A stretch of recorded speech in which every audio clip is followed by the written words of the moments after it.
Yo, what's going on, guys? Crispy Flakes here. For today's video, we are going to be going through 7 trade ideas to get stars new sidekicks. You know, guys that would be like third options in the offense, or, you know, maybe really good bench players, something like that. So, yeah, let me know in the comment section below. If you could add like a third option to your team, which player would it be? What would the trade be looking like, and why? And yeah, I'm actually reacting some of those on my second channel. So yeah, give me those proposals in the comment section below. Speaking of the second channel, guys, the second channel is almost to 100K subscribers. Been having so much fun over there, guys, reacting to NBA jersey concepts. Today I actually reacted to King of the Fourth Quarter's Detroit Pistons rebuild, giving my thoughts and opinions on that. Just because obviously, you know, I did one yesterday myself too. I actually made Kenny the coach, so that was a lot of fun. So yeah, link to that in the description below, guys. Extra crispy. Go check it out, man. We are so close to 100K subscribers. Definitely cannot wait to get there. You know, get myself a bitch ass plaque. It'll be a great time.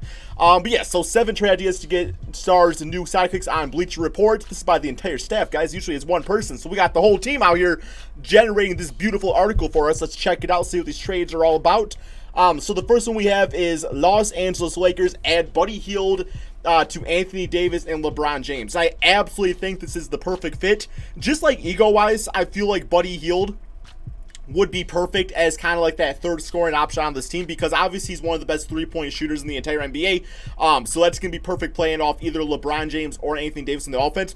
But also what I like about him too, I feel like he has that confidence and that swagger where you could put LeBron or AD on the bench for a little bit and he doesn't mind stepping up as that main scorer of the team. I feel like he kind of stagnate their minutes, make him as somebody that kind of runs with the second unit a lot also. And yeah, I just think that'd be absolutely fantastic. So as far as the trade to get this done, based off of what I was reading and stuff, it's talking about, you know, obviously Kyle Kuzma being part of the trade. Now, I don't know how much sense that totally makes for the Sacramento Kings. Like, obviously, they chose Bogdan over Buddy Hield. Like, that's just kind of happened. They put Buddy Hield off the bench, so they're going to try to probably trade him away. But as far as getting Kuzma, I feel like the Sacramento Kings have just so many awkward pieces on that team. You know what I'm saying? Like Marvin Bagley, not quite sure if he's center or a power forward. I think I like him more at power forward, but I can see him being utilized at center a lot too. They got Harrison Barnes, who can play the 4 or the 3.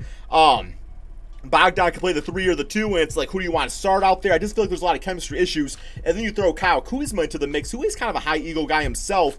How would he fit in a lineup with Harrison Barnes and Marvin Bagley? Like, is that going to be good? Is the defense going to be a liability? I'm not really sure, man. So I don't know if it's the greatest trade out there for them. Also, I guess, you know, because you also have to make the salaries work. Because I think Buddy Hield has like an $84 million contract or something like that. So you're talking about, you know, KCP, JaVale McGee, Rondo, Cook, players like that. But even the Lakers, I'm not even quite sure how they would make it happen unless it was via like sign and trades. Because I think the Lakers have, besides LeBron and Anthony Davis, just a whole bunch of one-year contract players. So they would have to do something out there to make it work. I'm sure there definitely is ways to do it. But yeah, I love the idea of Buddy Hield on the Lakers. I think it needs to happen. And they don't need that big-time, like, third Kevin Love superstar. I don't want to say Kevin Love superstar. I don't want to put those two things in sentence. But you know what I'm talking about. Like, LeBron's always had that third option be like Chris Bosh, who was a former All-Star. Kevin Love, former All-Star. Like, a Buddy Hield would be completely fine with LeBron and Anthony Davis. Okay, next up, we got the Denver Nuggets and Nikola Jokic add Aaron Gordon. So this potentially, I guess, could work. You literally have two guys on the complete opposite side of the spectrum when it comes to athleticism, but also kind of, I don't really want to say skill set, because I'm not saying that that Aaron Gordon doesn't have skills, but, you know, Jokic gets pie by, I'm going to say he gets pie. The man probably gets a lot of pie too, but no, he gets by pretty much off his skills, his passing abilities, just his IQ, where Aaron Gordon, well, a big part of his game is his athleticism. I do think he needs to use it even more out there. But yeah, he definitely could work at that 4 spot. I do know that Paul Millsap, obviously, he's probably going to be gone after this season. But also, you want to talk about, they got Jeremy Grant on the team, who I actually think should probably be the starter alongside Jokic. I like his game a lot, his 3 and D-ness out there. Aaron Gordon, I feel like settles for the 3 a little bit too much. Now, if he could work on the shot and, you know, get up to be like a 38% three-point shooter, that's absolutely would be great for the offense. I feel like then he could work nicely alongside Jokic. But even getting away from the three-point shot, watching, you know, cut to the basket and Jokic finding them, you know, on the cut and stuff like that, could work out nicely too. But then it comes down to, you know, could Aaron Gordon play with Michael Porter Jr., 2 athletic type of players out there? I think it definitely could work because you do watch how the Orlando Magic play right now, where they actually rock Aaron Gordon at the 4 spot. Then Isaac, who I think is definitely more of a power forward, he plays a lot of small forward, so that definitely could work too. I think it's kind of a low-risk move. I don't remember Aaron Gordon's contract exactly, but I don't think it's got too many years left on it. So, yeah, I mean, it's a replacement essentially for Paul Millsap. You get a lot more younger, a lot more athletic with Aaron Gordon out there. As far as the trade that I was reading about, guys, there was talks of Gary Harris and a protected first-round draft pick. I think that's more than enough to get Aaron Gordon on this team. And then, you know, the Magic, they get themselves a nice solid, I want to say more of a rotational piece with Gary Harris. Actually, what they probably should do, start Markelle Fultz, put Gary Harris at the 2. You're probably talking about, I would actually like to see Evan Fournier at the 3 spot. You know, 6'7" could definitely lock down that position. Then Jonathan Isaac, after he gets back from injury, move over to that 4 spot with Vucevic. I think it's a pretty solid team, plus draft picks are obviously great too. Yeah, I like this trade for both sides. I don't really see any big-time fault to it. And Aaron Gordon as a third option to Jokic and Jamal Murray, it just kind of seems like it would work out for him, assuming he can kind of, you know, put his ego aside and take on that type of role out there, right? All right, next up, we got the Portland Trailblazers add Derrick Rose to Damian Lillard and CJ McCallum. Once again, I absolutely love this trade. It would actually be a lot of fun if they get Derrick Rose and they bring Carmelo Anthony back on the team, just because it's like, yo, that team would have been crazy back in 2008. But, you know, Melo is getting buckets and stuff like that, and Derrick Rose had one of his best seasons in years, guys. So the idea here is, you know, obviously Derrick Rose would be coming off the bench, probably getting about 25 to 30 minutes per game. You can definitely rock with that out there like that, just because that's where he's really at his best. Like, it made me really nervous at times where the Pistons actually did start Derrick Rose, but we really had no other point guards out there. Everybody was injured or just trash. So, yeah, I like the idea of Derrick Rose coming off the bench, and he could play with Damian Lillard. You know, probably run things through either one of those guys, and the other guy I think could play off ball completely fine. I actually would be a little intrigued by watching Derrick Rose handle the basketball and Damian Lillard play a little off ball. I think that would be pretty crazy, you know, with his range and stuff out there, and Derrick Rose's ability to get to the basket and kick it out to Lillard. That'd be a lot of fun. And then obviously you can run with Derrick Rose with CJ McCallum in the backcourt. You're not really losing out too much on there either. But yes, the big Achilles heel of the Portland Trailblazers, really two of them, has been injuries. You do have that risk with Derrick Rose, obviously, but also just like bench production in general. I do think they have a really good bench. It's just with all the injuries and stuff like that, man, it's like, there's only so much you can do. So there's a little risk with that, but I think in limited minutes, Derrick Rose will be completely fine.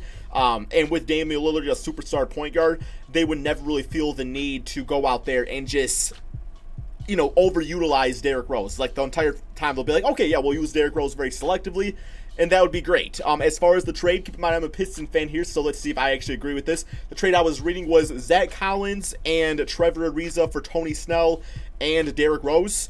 I mean, Zach Collins seems a little interesting. I know before his injury, he was actually one of the better defensive big guys in the NBA. The Pistons do need some backup big guys. Like, I'm not a huge Thon Maker fan. John Henson is fine, but I think Zach Collins would actually bring some nice grit and grind defense to the Detroit Pistons at that center spot. Probably as a backup, though. I don't think I'd ever want him to start. I guess he could play with Christian Wood at times, but, you know, that'd be interesting. And then obviously Trevor Ariza is a veteran. You know, he might get some rotational minutes out there. I actually like Tony Snell a bit better, but at the same time, Snell is a type of player that, you know, when he's on a rebuilding team, his stats look very bad, but when he's on like a team that's competing for championships, he's actually a really, really good, efficient player. I know he has games out there where he gets 0.0 rebounds and, you know, plays 28 minutes. We've all seen that meme already, but no, I'm actually all for this trade. I guess if it was like the absolute perfect world as a Piston fan, I don't think any of this would ever happen, but obviously Nurkic would be interesting. If they wanted to re-sign Hassan Whiteside, then you don't want to keep Nurkic off the bench, obviously, because that's just 2 starting centers. But I don't really see them doing anything like that. Nazir Little, I like him a lot. Good young player, has really good defensive potential. And yeah, that's about it for that though, man. But no, I like the trade for both sides. I think it does make sense. I don't think it's given up too much either way. And Derrick Rose is going to a team that really needs him, and I think he would be able to contend. I think the Trailblazers are going to be a top 5 seed next season, guys. I really think they're going to come back stronger than ever, assuming everybody stays healthy and maybe they add some additional players like D Rose. All right, next up we got the Miami Heat and Jimmy Butler add Jrue Holiday. Yes, Jrue Holiday, I want him on the team, and I also want Danilo Gallinari. But Jrue Holiday, he's got that grit and grind Miami Heat Eric Spoelstra type of defense/offense mentality to him that it's just a perfect fit. It's a perfect fit, and I do think that I know he doesn't really like running the point guard position. He's switched more to a shooting guard over the past couple of years, but there's so many decent ball handling on the Miami Heat that I think you could get away with him running the point guard position, and you could run things through him, Jimmy Butler, now even Bam Adebayo, really. The issue is that, when it does come to the playoffs, you typically do want that go-to ball handler, playmaker type of player out there. So I could see that maybe having some chemistry issues, or it could be a good thing where all these guys are so good at making plays for others, you never really know who's going to do what. And yeah, it's really hard to draw up a game plan for that.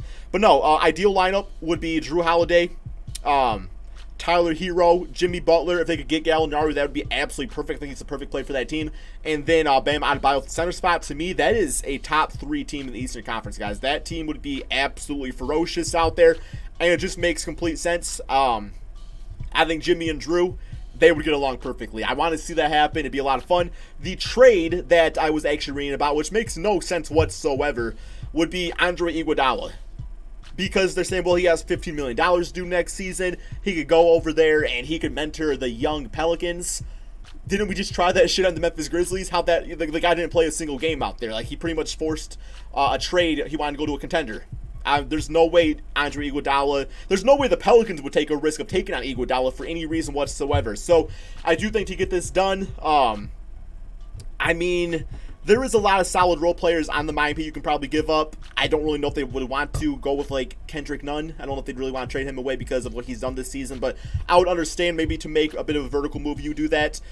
Duncan Robinson, one of the best three-point shooters in the NBA. He'd be the perfect spacing guy out there for Zion Williamson, so you could talk about him. Obviously, the draft picks are always consideration, too. You guys let me know in the comment section below, because this was really the only one that a solid trade was not listed. What would it take for the Miami Heat to get Jrue Holiday? I almost said Drew Young. Is Drew Young a person? I don't know, man. Like Drew Young. I might have said that earlier, too. If I did, I apologize. Sometimes I just mix up names. But yeah, I'm all for this one right here. Okay, next up, we do have the Los Angeles Clippers add Steven Adams to go with Kawhi Leonard. So the mindset behind this one right here is obviously, Montrezl Harrell is going to be due a lot of money after the season, and I think he rightfully so deserves it. Like, straight up, man, Montrezl Harrell needs that money. But at the same time, it's like Steven Adams' contract actually lines up like identical to Paul George and Kawhi Leonard, where, for whatever reason, if Paul George and Kawhi don't win a championship and they end up going elsewhere, then in 2 seasons from now or 1 season from now, whatever it is, you have like 3 max contracts off the books. And then you just go straight up rebuild with that, right? Now, I'm actually okay with if they just re-sign Montrezl Harrell to a large contract, and then if Kawhi Leonard and Paul George do end up going somewhere else, it's like Montrez, to me, can still be like a third option on a championship team. I wouldn't want him as my second option, but as a third option, like, him with Landry Shamet, players like that on the squad. To me, that's a pretty good haul, plus being in Los Angeles to look at free agents, be like, hey, yo, come play for us. I think a lot of players would want to play with Montrez.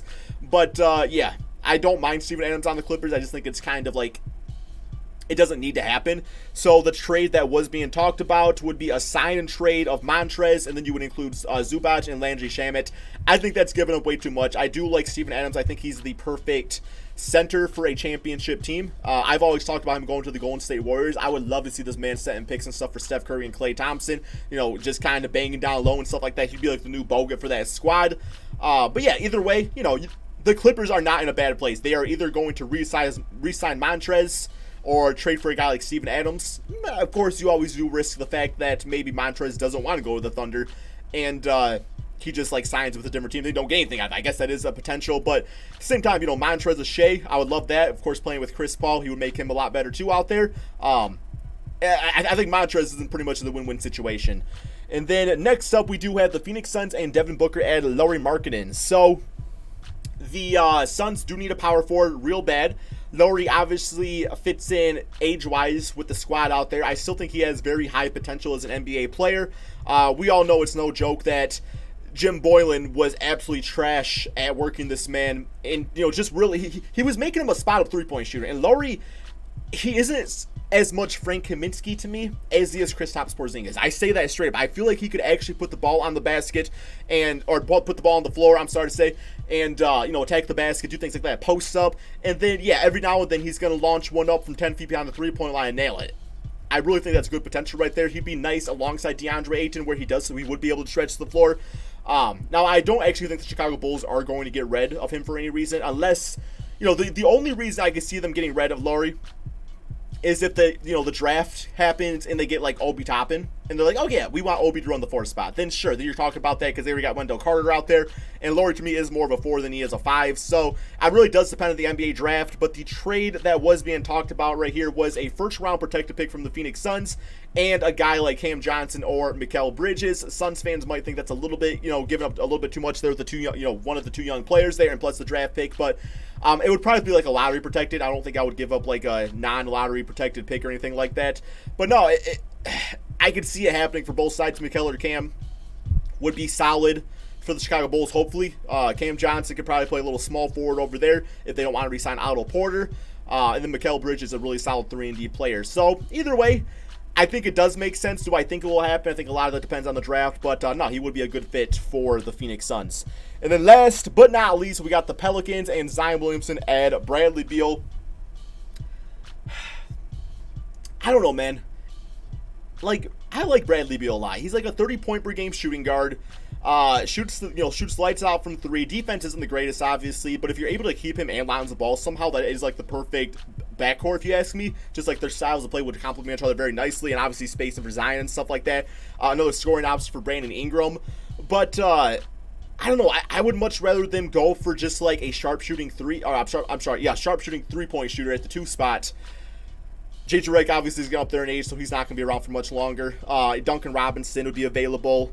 Maybe a guy they actually could go for. I don't really think they need to go out there and sign Bradley Beal to that much money. I like what Ingram and Zion can do together potentially, so you could actually see there just being a case of not enough basketballs going around for all 3 of those players. So, I don't know. I mean, obviously, getting a star player like Bradley Beal, if you do have the opportunity, you don't want to pass up on it. The trade that I was seeing offered up right here, which, once again, you're going to have to give up a lot, man, because contract-wise, you got to make it work. It'd be nearly impossible, but I think they probably could make it happen.